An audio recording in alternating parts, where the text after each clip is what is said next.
The ballroom doors flew open, and every head turned. Heels clicked against marble. Slow, deliberate, unapologetic.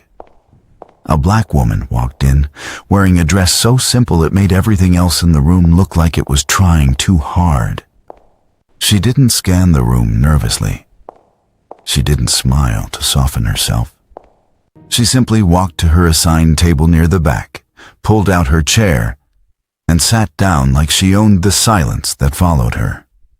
Her name was Zara Mensah, and the man getting married tonight had once promised to love her until he forgot how. For a moment, nobody moved.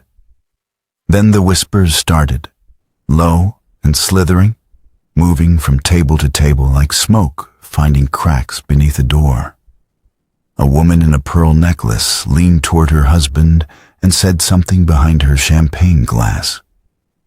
Two younger women near the floral centerpiece exchanged looks. A relative of the groom cleared his throat and looked away. And at the head table, the groom, tall and sharp in his fitted gray suit, finally noticed her. His jaw tightened. His eyes dropped to his plate. Zara noticed all of it. She noticed and did nothing, because she had not come here to perform pain for anyone's entertainment. She had come for reasons only she understood, and she was willing to sit in that discomfort the same way she had survived everything else that had tried to undo her. Quietly, completely, without flinching. But nobody in that ballroom could have predicted what was about to walk through those same doors 40 minutes later. Nobody could have predicted what was about to change everything. Before we dive deeper, let us know in the comments where you are watching from. We would love to hear from you. And if you are new here, click the subscribe button right now so you never miss any of our upcoming videos. Stories like this one come through this channel every single day, and trust me, you do not want to miss what is coming next.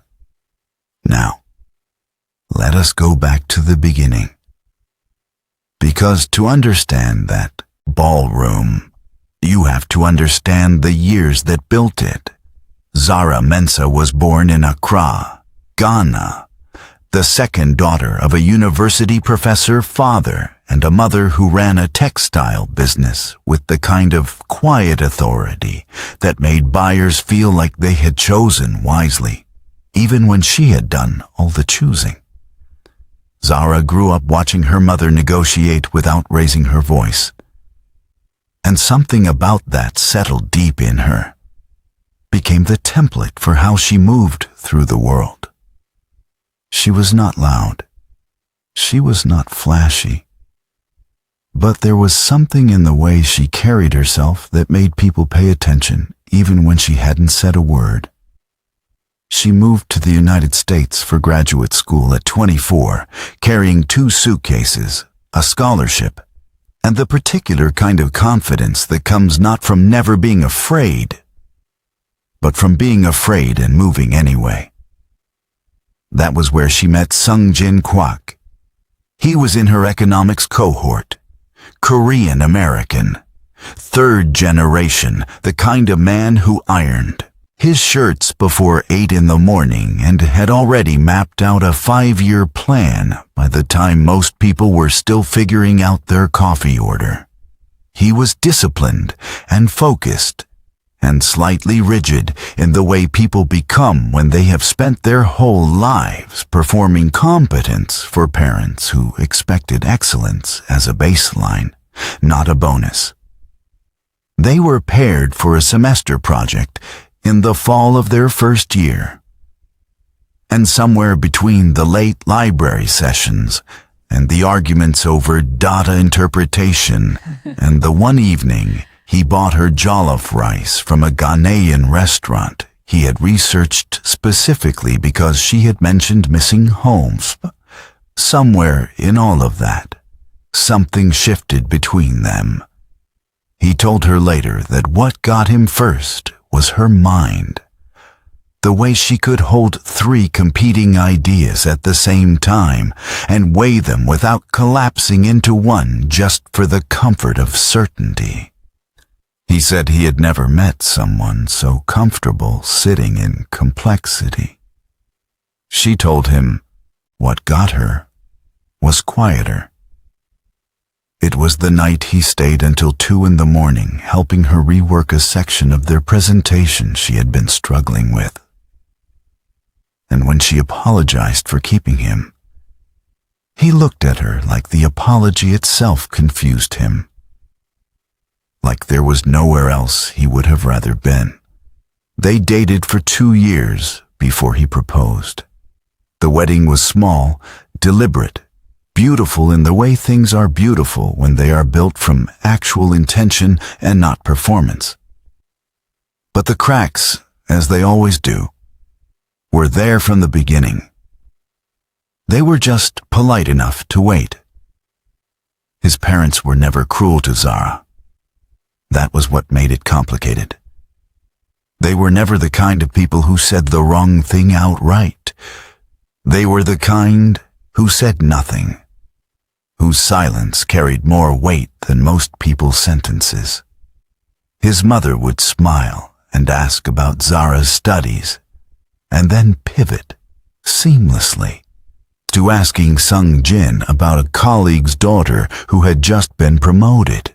His father referred to their marriage once, just once, at a family dinner in the first year as a learning experience.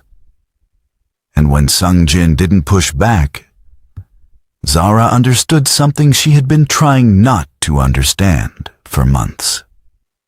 She tried. That deserves to be said clearly and without softening. She tried in every way she knew how. She learned Korean phrases and used them carefully, not to perform, but because she genuinely wanted to reach across the distance.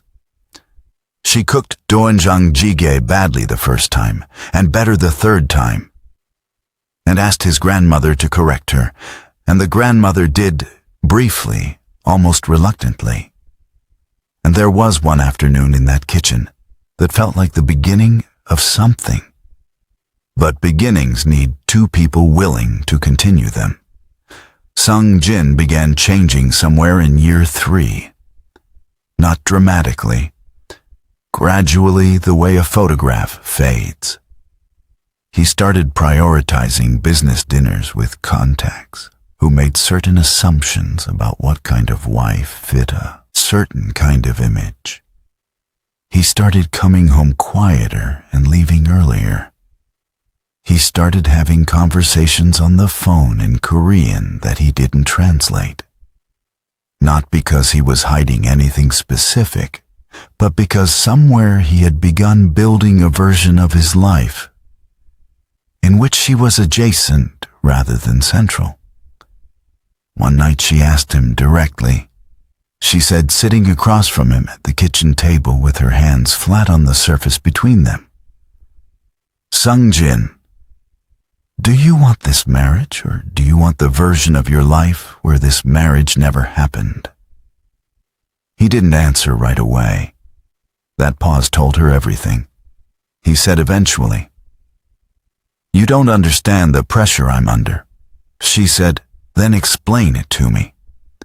He said, "It's not that simple." She said, "Make it simple." He couldn't, or wouldn't. And in the end, the difference didn't matter. The divorce was filed 18 months before the wedding she was now sitting at. It was quiet. It was civil. There were no children to arrange and no dramatic courtroom battles. There was only the paperwork and the empty apartment and the particular grief of losing someone, not to a sudden catastrophe, but to a slow, deliberate turning away. What stung the most was not the divorce itself. It was how fast he moved on.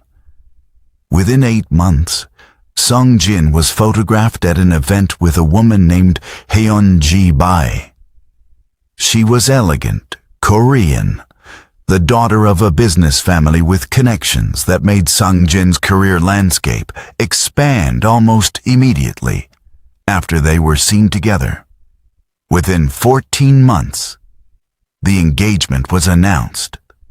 Within 22 months, Zara was sitting at the back of a ballroom watching flowers that probably cost more than her first semester's tuition, arranged in cascading arches above a couple who looked, from this distance, like they had been designed together. And the whispers around her were not subtle. She couldn't hold him. These things never last. Different worlds. Why would she even come? Pride? Guilt? A woman 2 tables over. Someone Zara vaguely recognized as a distant family friend of the parks. Looked at her with something that wasn't quite pity, but wasn't quite contempt either. It lived in the uncomfortable space between. Zara took a slow sip of water and looked at the centerpiece in front of her. White peonies. Sung Jin had once told her she reminded him of flowers that don't need to shout to be noticed. She wondered if he remembered saying that. She wondered if memory was something that got filed away when it became inconvenient. At the head table, Hyunji Bae, now officially Hyunji Kwak, was radiant in a way that had clearly been engineered carefully. Her makeup was immaculate. Her posture was the kind that comes from years of being told that how you hold yourself is a statement about your family. She caught Zara's eye once across the room and smiled, brief and controlled. The kind of smile that is technically a gesture of civility, but functions more like a stood and raised his glass and said with practiced warmth that made the room laugh at the right moments that love was a beautiful thing. But wisdom was a longer love. He let that land. And then he said, "Sometimes we marry for passion." A pause. "And sometimes we marry for alignment." Soft laughter. Several eyes drifted, almost involuntarily, to the back of the room. To Zara. She did not look away.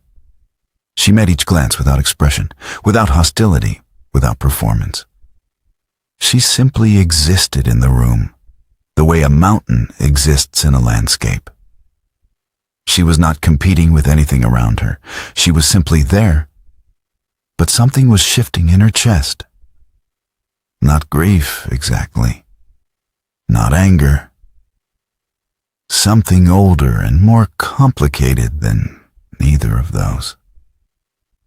The feeling of sitting in a room full of people who had written a story about you without once asking for your version. If you are still watching up to now, type "I'm still here" in the comment section. This story is just getting to where it needs to be, and I want to know who is still on this journey. Because here is what none of those guests knew. Here is what the whispers didn't have the information to carry. After the divorce, Zara Mensah had not crumbled. She had not called her friends crying every night. Though there were some nights she allowed herself the grief without apology. She had not stalked Sung Jin's new relationship online. Though she had seen the announcement and felt the specific sting of being replaced by something that looked, to the outside world, like an obvious upgrade in category. She had worked. She had taken the consulting practice she had been building quietly on the side of the marriage, and she had expanded it, sharply, with the kind of focused intensity that emerges when you no longer have to negotiate your ambitions against someone else's comfort level. Within a year, she had 3 major corporate clients. Within 2 years, she was being invited to speak at conferences. And then came Seoul. She had gone for a consulting engagement with a mid-sized technology firm that was expanding into West African markets and needed someone who understood both sides of that equation fluently. She had gone for 3 weeks and stayed for 6 because the work was interesting. And because, for the first time in a long time, she was somewhere no one had any narrative about her. She met Ji-hoon Yoon at a dinner hosted by one of her clients. Not in a dramatic way. Not across a crowded room with music swelling.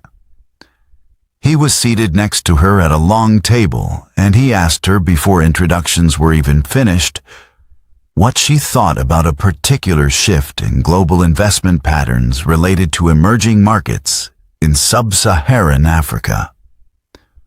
Not where are you from? Not what brings you to Seoul. He asked what she thought. She looked at him. He was not what she would have called immediately striking.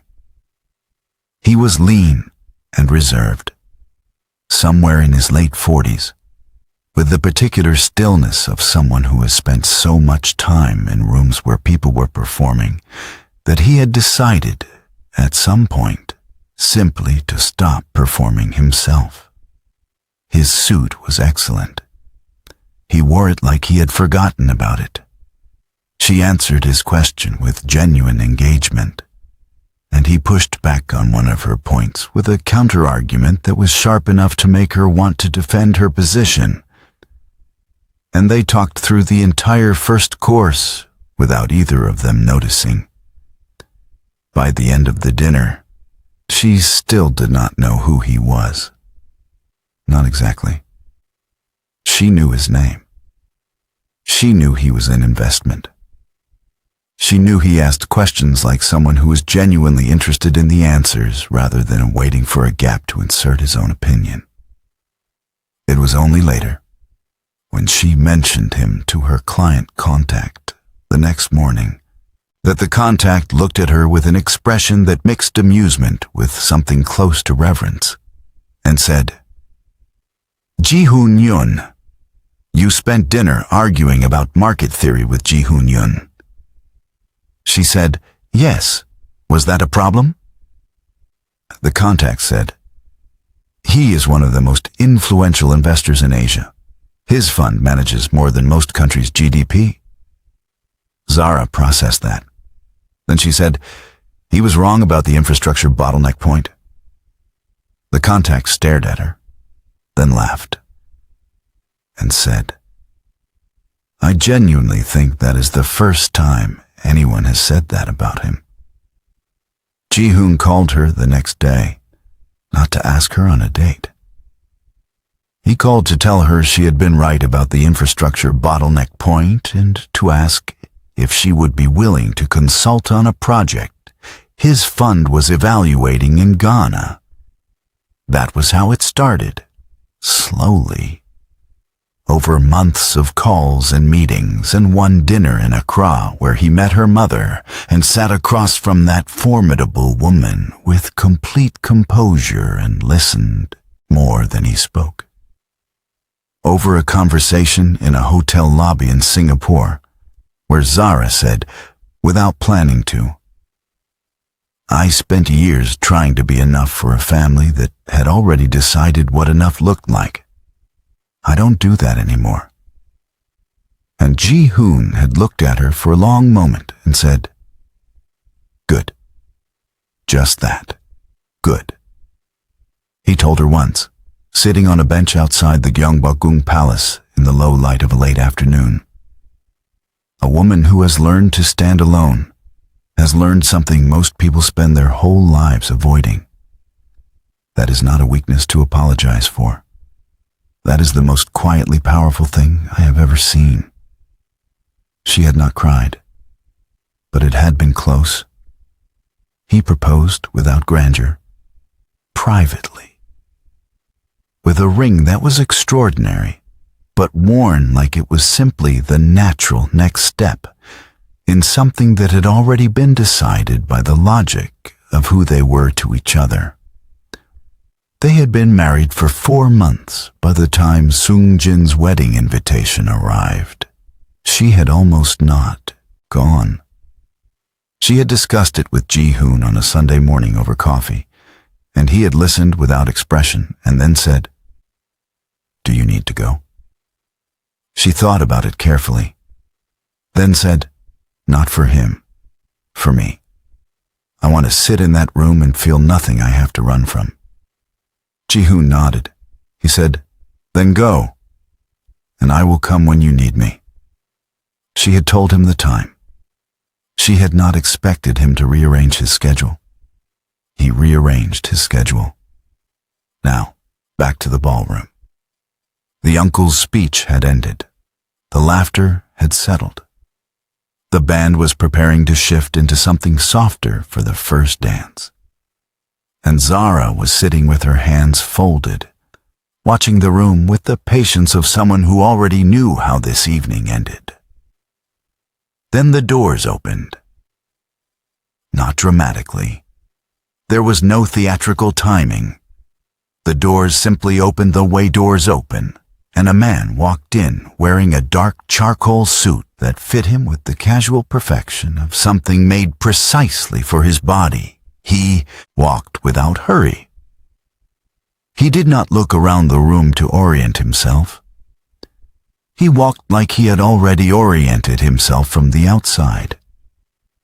A photographer near the entrance saw him first and went completely still. Then a woman near the middle of the room recognized him and touched her husband's arm. Then another guest. Then another. The whispers that had been moving toward Zara all evening suddenly reversed direction. "Is that... Wait, that's Ji-hoon Yun." "The Ji-hoon Yun? Why is he here?" Ji-hoon crossed the room without acknowledging the whispers. He did not stop to greet anyone. He did not pause for the recognition. He walked to the back table where Zara Mensa was sitting, and he stopped beside her chair and looked down at her with an expression that was not a performance for the room. It was simply how he looked at her. She looked up at him. He said quietly, "You look tired of this room." She said, "I was managing." He said, "I know.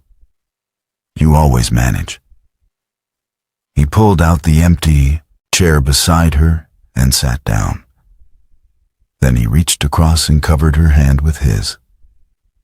He did not turn to address the room. He did not announce himself.